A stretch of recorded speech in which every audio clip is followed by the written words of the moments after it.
नमस्कार दोस्तों, आज के इस वीडियो में देखने वाले हैं जो भी आपका आर्टिकल 18 है, इसमें क्या क्या प्रोविज़न दिए गए हैं जो कि आपके इंडियन कॉन्स्टिट्यूशन में मेंशन है।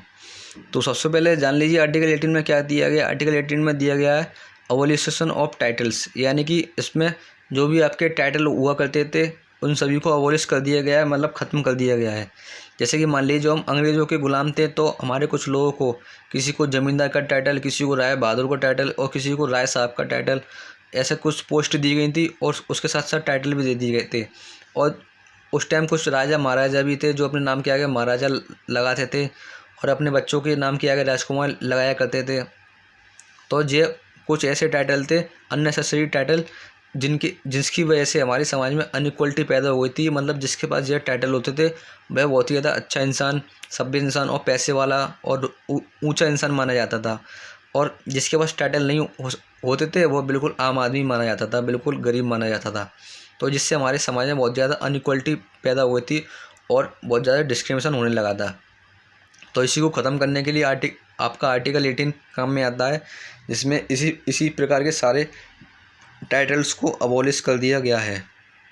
तो देखिए अब इसमें देखने वाले इसमें क्या क्या प्रोविज़न दिए गए हैं। मेन इसमें आपके 4 प्रोविज़न दिए गए हैं, तो एक एक करके इसके बारे में डील करते हैं। देखिए सबसे पहला प्रोविज़न इसमें क्या दिया गया है। It's prohibits the state from confirming any title on any citizen और ए फॉरेनर, यानी कि आपका जो स्टेट है किसी को भी, चाहे वो सिटीजन हो या फॉरेनर हो, किसी को किसी प्रकार का टाइटल कंफर्म नहीं करिएगा। मतलब कोई भी टाइटल नहीं दिया जाएगा, ना चाहे फॉरेनर हो चाहे सिटीजन हो।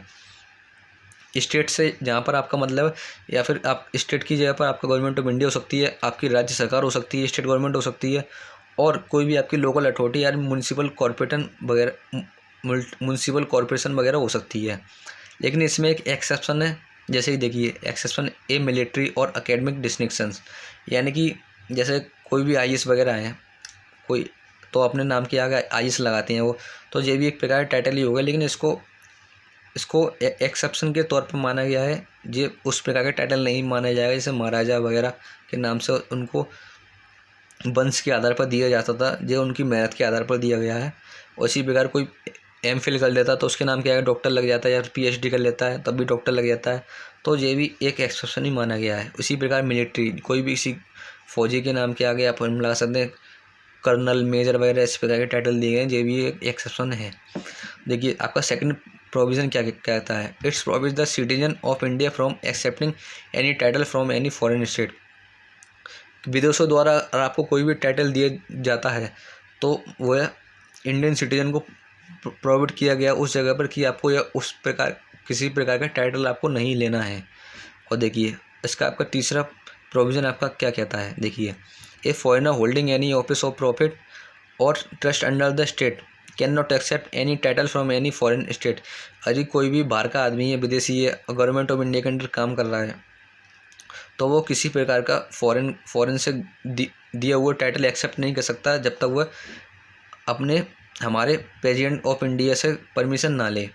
उसके बाद देखिए चौथा प्रोविज़न आपका क्या कहता है। देखिए नो सिटीजन और foreigner holding any office of profit और trust within the territory of India can not accept any present and emulation of office under the any foreign state without the consult of president. President से बिना पूछे कोई भी foreigner यदि हमारे India में काम कर रहा है तो किसी प्रकार का प्रेजेंट, एमुलेशन और office from any under foreign state, किसी भी विदेशों द्वारा कोई भी ऑफिस ऑफर दिया जाता है उसको ऑफिस के लिए, तो वो एक्सेप्ट नहीं कर सकता without the consult of president.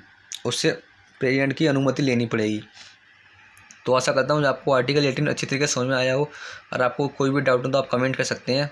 तो थैंक यू दोस्तों। इसी पर आगे मैंने और भी वीडियोस बना दी हैं, आप वो भी जाकर देख सकते हैं। थैंक यू दोस्तों।